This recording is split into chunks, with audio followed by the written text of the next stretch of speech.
এখন আমি যে বিষয়টা আলোচনা করব যে কাসিদায়ে শাহ নেয়ামতুল্লাহ রহমতুল্লাহ আলাইহি, এটা অনেকে জানা আছে, সেজন্য সহজে বোঝার জন্য আমি বলবো। তো কাসিদায়ে শাহ নেয়ামতুল্লাহ রহমতুল্লাহ ওনার অনেকগুলো কাসিদা আছে। সাধারণত মানুষ জানে ভারতীয় উপমহাদেশে যে কাসিদাটা বিশেষ ওইটাই জানি থাকে, এবং এগুলো অনেকগুলো আছে, বর্ণনা আছে।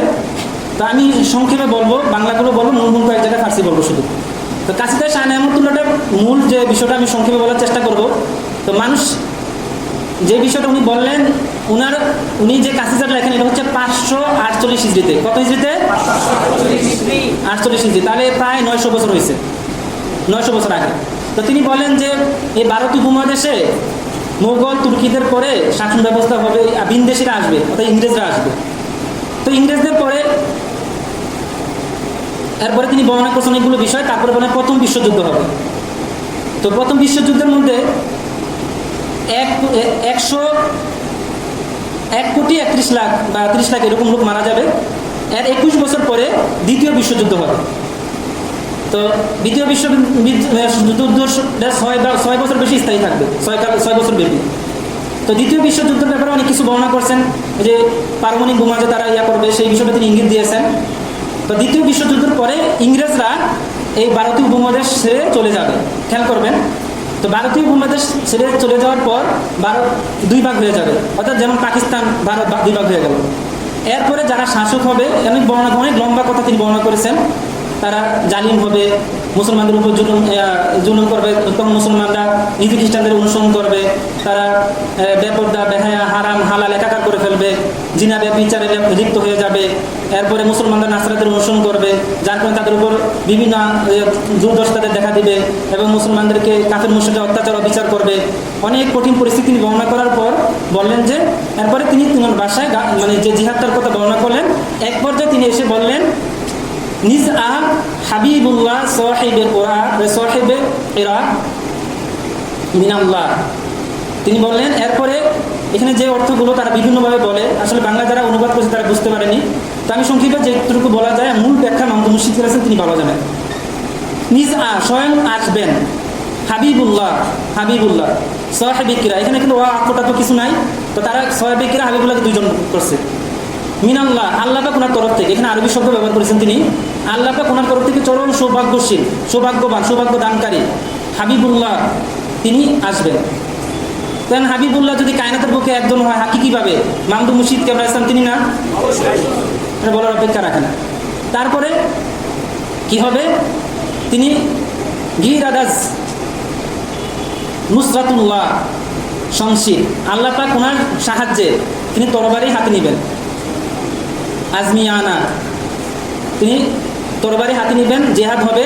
জেহাদ হতে এক পর্যায়ে তিনি বলতেছেন যে এক যা সোনাত আফগা হামদনিয়া ও ইরা, একত্রিত হয়ে আক্রমণ করবে, ওনার সাথে একত্রিত হবে আফগানিস্তান, তারপরে ইরান, দক্ষিণী সমস্ত ফৌজ, এর মানে দক্ষিণে যত আছে তারা, মানে মাহমুদ মুর্শিদ তিনি যেটা বলেছিলেন গাজাতুল হিন্দে ইরাক, ইরান, পাকিস্তান, আফগানিস্তান সবাই থাকবে।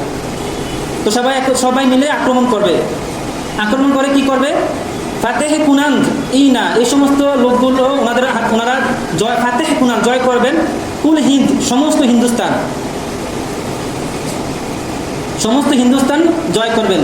গাজিয়ানা, এই গাজীগণ ওনারা হিন্দুস্তান জয় করবেন আর গাজী বেশে ফিরবেন। সুবহানাল্লাহ।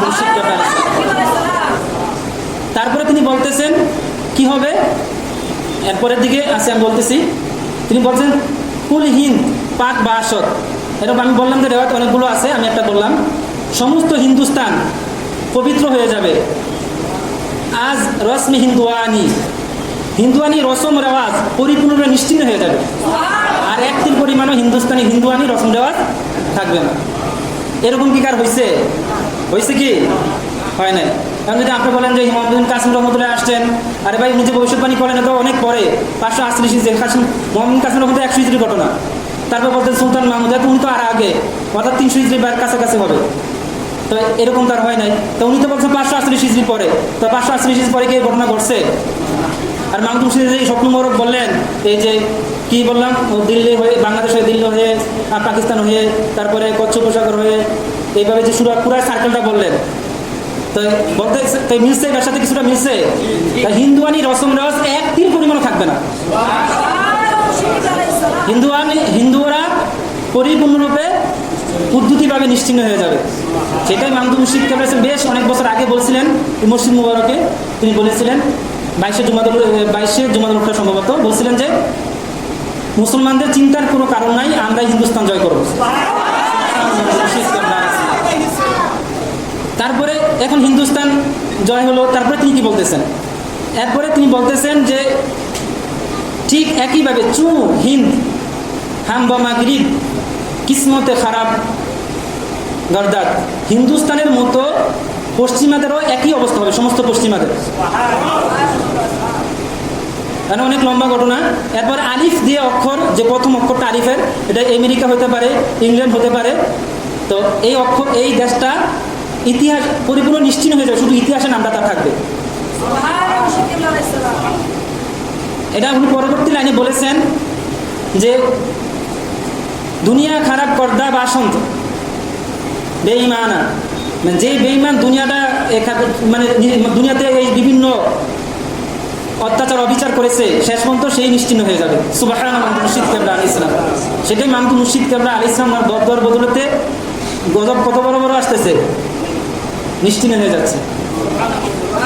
তো আর বাকিটা জাহিরিভাবে যখন উনি জেহাদের ডাক দিবেন বা জেহাদি অবস্থা আসবে, তখন তারা কুদরতিভাবে আল্লাহ পাক রাহিম, ওনারা এই যে ওনার খাদেম তো সবাই ফেরেশতা আলাইহিস সালাম যা আছে সব কায়নাত, আল্লাহ পাক আল্লাহ নবী সাল্লাল্লাহু সবার সাহেব, তার মানে গোলাম খাদেম কারা সবাই।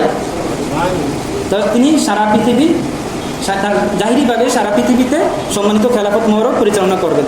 সুবহানাল্লাহ। মামদুদ মুর্শিদ কেবলা আলাইহিস সালাম।